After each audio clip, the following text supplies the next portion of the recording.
friends, welcome back to Second Star to the Left. I'm Michelle, and this is my daughter Billy. Hi. And here's where we'll share board game reviews, ramblings, and a few wrong turns along the scenic route.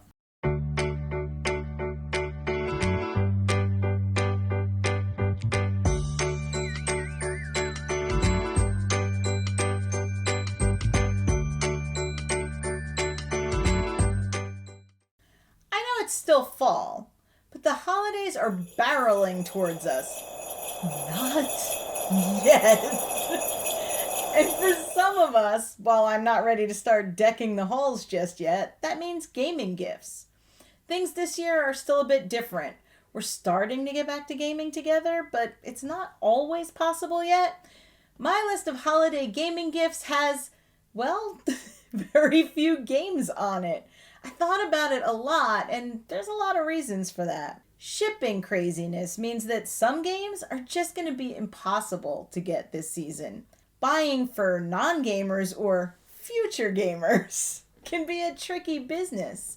Buying for gamers who have tons of games, that's not necessarily easier. So what do? I'm not going to say that these are definitive answers, but maybe you'll find something here to help. Let's start with some games that you might be able to share with family. Something fun to share around the table. I've tried to make sure that anything that I suggest is pretty easily available to buy and not too hard to find or pre-order, etc. If your family are already card players, then my first suggestion would be Skull King. Skull King is an exciting take on trick-taking games with pirates, mermaids, whales, even a kraken. But more importantly, it's just fun. It's a game that people can almost recognize, and it changes it up a little into something even more fun. Instead of playing to a certain set amount of points, like in a lot of more traditional trick-taking games, you play this over 10 rounds. The first round, you deal just one card to every player, and on each following round, you increase the amount of cards dealt. So by the last round, everyone has 10 cards in their hand. On top of this, you're betting how many tricks in each hand you will take. Do you have a really strong hand? Think you can beat everyone? You can. A weak hand? Think you might only take one trick? As long as you guess correctly, you can still score big. So that means that there's less luck in the hand you're dealt and more of a challenge to play them all well, although I tend to always think I can win way more tricks. Same. Yeah, that's a problem. It is. But then it's a bit of press your luck, right? You just keep gambling a little bit.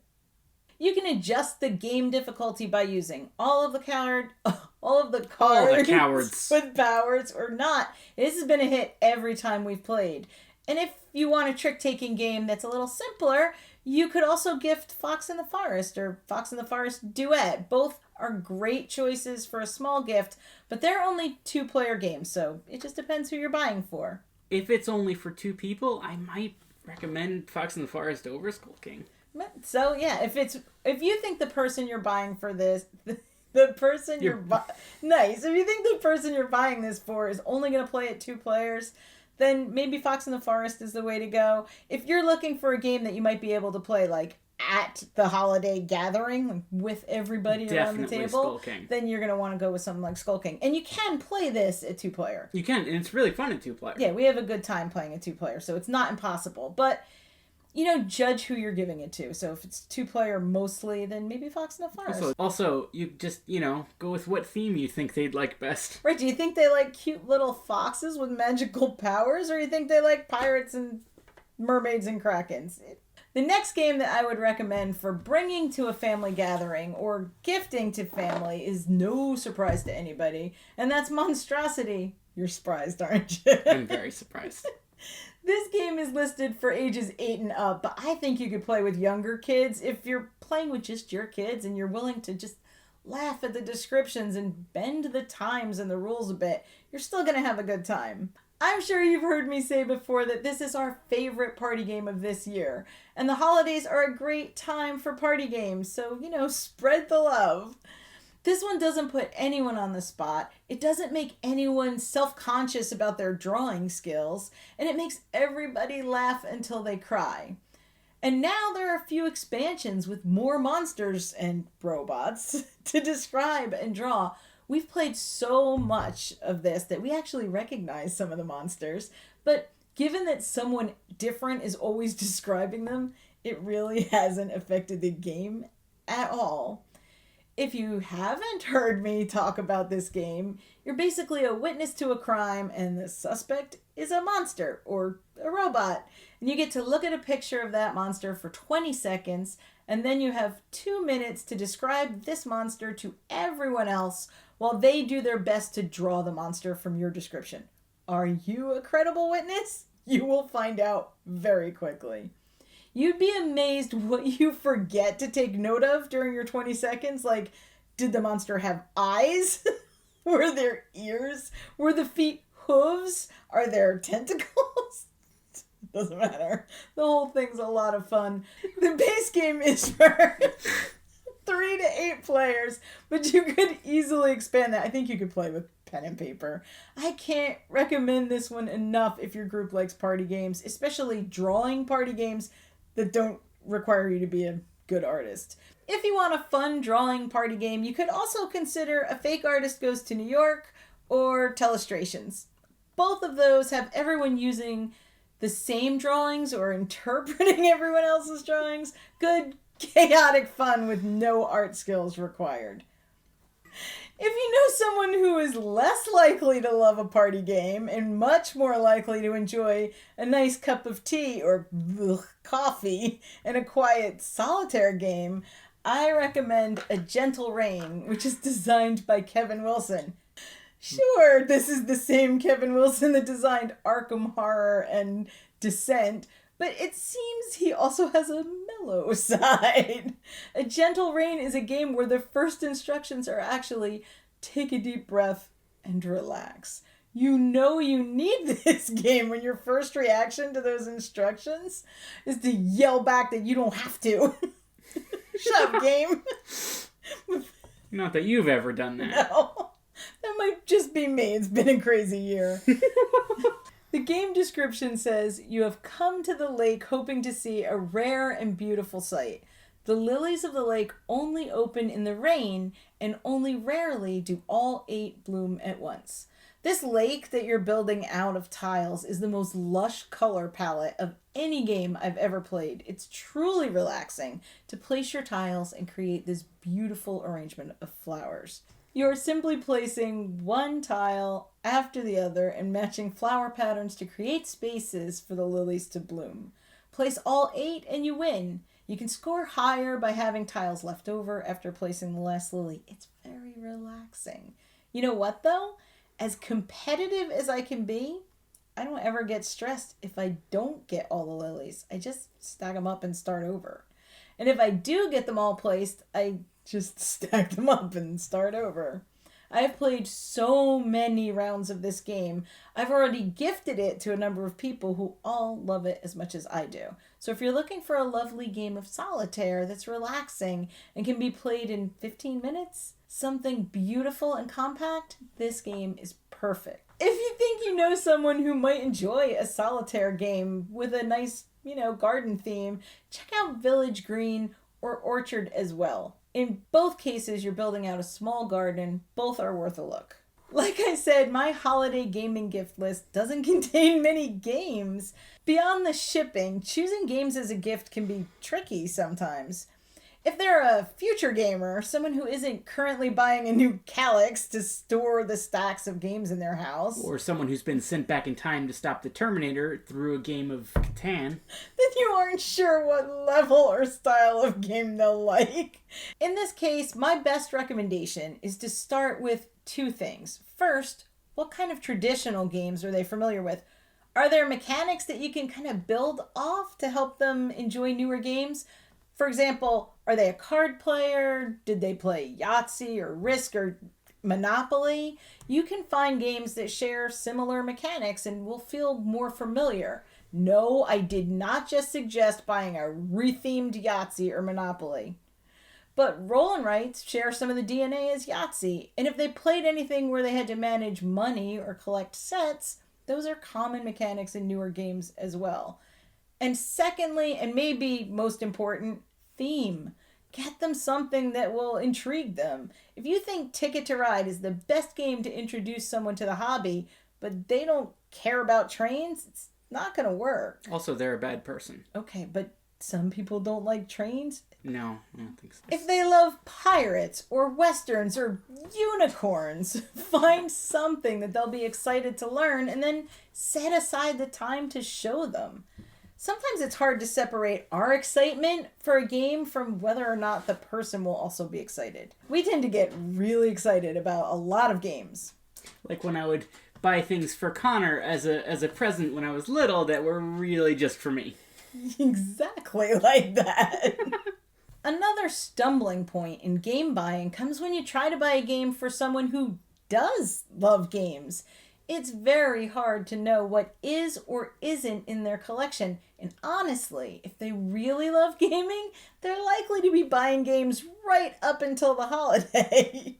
Unless you're sure that they don't have or can't find the game that you've picked out, it can be a bit tricky to get them something that they either don't have, and you wind up getting them something that they don't want. There are, however, tons of good gaming ideas for gamers that don't involve buying games and that encourage people to, play their shelves. Here are a few that I found that would be great gifts. I am, by the way, in no way affiliated with any of these, and I'm sure if you look around you'll find similar ideas, but these grabbed my attention and I'll share all the links down below to the items that I mentioned. Let's start with a practical one. Meeple Coasters. Meeples! These are adorable. And you know that you can't just go putting drinks on the table all willy-nilly. Meeples! If you even allow drinks on your game table at all. There are tons of adorable gaming-themed coasters out there. Just grab a set. Have a look around. Find some that would work for you. Another small, simple gift that is practical is bit bowls. Bit bowls! They're not going to do it for that one. Okay. Bit bowls! Who wants all those game bits lying all messy on the table? I love our game bit bowls. You can go crazy and buy beautiful handcrafted wooden bowls. You can go to that dollar store and grab a stack of small plastic bowls. Or you can do something in between. There are so many to choose from. I really like the ones that fold flat for storage and they come in like bright colors or different patterns. They're like Transformers. Sure, Transformer bit bowls. These are useful for almost any game that has a lot of resources or scoring pieces. We use them all the time. Okay, let's talk dice. Dice. I barely play any RPGs, and I love dice. I want all the pretty sets. We did finally get you playing. I played once. Don't get too excited. Talk about that in another video. The video called Billy Makes Me Play RPGs. It's gonna be a good one. Coming after the holidays. Back to dice. Maybe you can choose a themed set or something like a metal set or a wood set or based off of a favorite character. Pretty colors or interesting themes, there's unlimited options and they're always a fun gift. But what do you do with all those dice? You probably need a place to store them, right? How about a beautiful bag with divided compartments to keep them all organized? Or maybe something that doubles as a dice tray for rolling. Especially if you get the metal ones, because those can sometimes put little dents in the table. Even if somebody already has one of these, they can likely use another. Plus, get creative. Find one that they'll love. Speaking of dice, what do you do when they just won't cooperate? You know you've had that night when the dice are just against you. What if you just put them in timeout for a while?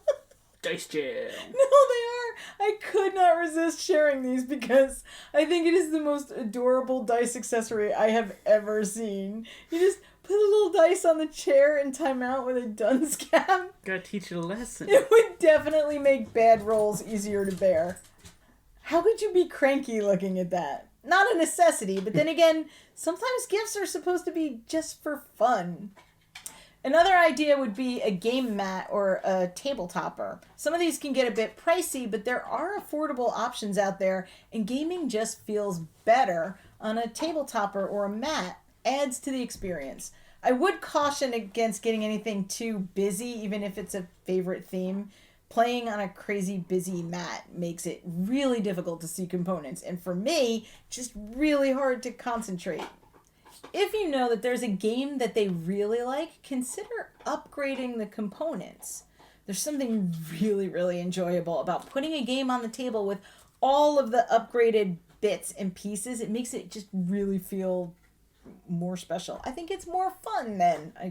A lot of times, this is something that a gamer won't do for themselves. I mean, sure, we'll go all in on a Kickstarter with all the bits and pieces, and we'll definitely look at all the fancy upgrades that are available for the games that we love, but when we're deciding between a new game and some fancy pieces, sometimes we, by that I mean I, go for the new game. And there are some great upgrades available for games that typically see a lot of play. There are upgrade sets for Wingspan and Quacks of Quedlinburg. Upgrading to the chunkier pieces with a bit more heft. Imagine reaching into the bag for Quacks and sorting through some chunkier pieces instead of that cardboard, hearing that nice clack and grabbing the one piece that will... No, it's still going to explode your potion. These pieces are not guaranteed to change your luck, but maybe you won't be quite as sad and they look prettier. Upgraded components might be a good choice if you know someone really loves a game. This recommendation I have is kind of a combination. It starts with these adorable cookie cutters that I found. Meeples! Meeples. Meeples! How cool are these? And sure, you could give them as a gift, or you could make up a cool little gift of homemade meeple cookies and some smaller things that I mentioned above. Who wouldn't love that? And that brings me to our last recommendation, which has a little bit to do with those cookies, and that's time. In the end, after the year plus that we have all had, what most gamers want is time. Time to play games with friends around the table. We haven't been able to do that as much as we'd like, and more than ever, we are starved for it. So choose a date, set it up, make those meeple cookies, and put your drinks on those coasters, because I promise you that the one thing that all gamers really want is to spend a little bit more time gaming. You're never going to find the perfect game or the perfect gift, but you could create some really perfect, memorable gaming moments. I know that's a little bit sappy, but if you can't be sappy around the holidays, not yet, or right before the holidays, then when can you? The real present was friendship. Yeah. Thanks for watching. If you like what you see, Or if you want to keep watching until we get one right. then please like, subscribe, and share. If you want to follow us on social media, all the links will be down below. As always, open tables, open minds, and play yourselves. Bye! Where's my hand? Oh, there I am. Get out! Check a look, folks. Check a look. Great, we just called all those people bad people. I'll be on camera for that one. If you play games, I'll be on camera. You heard it here, folks. Metal wood or princesses. That's what things It's are made out of real princess. You gotta get it on the black market, though. Give up.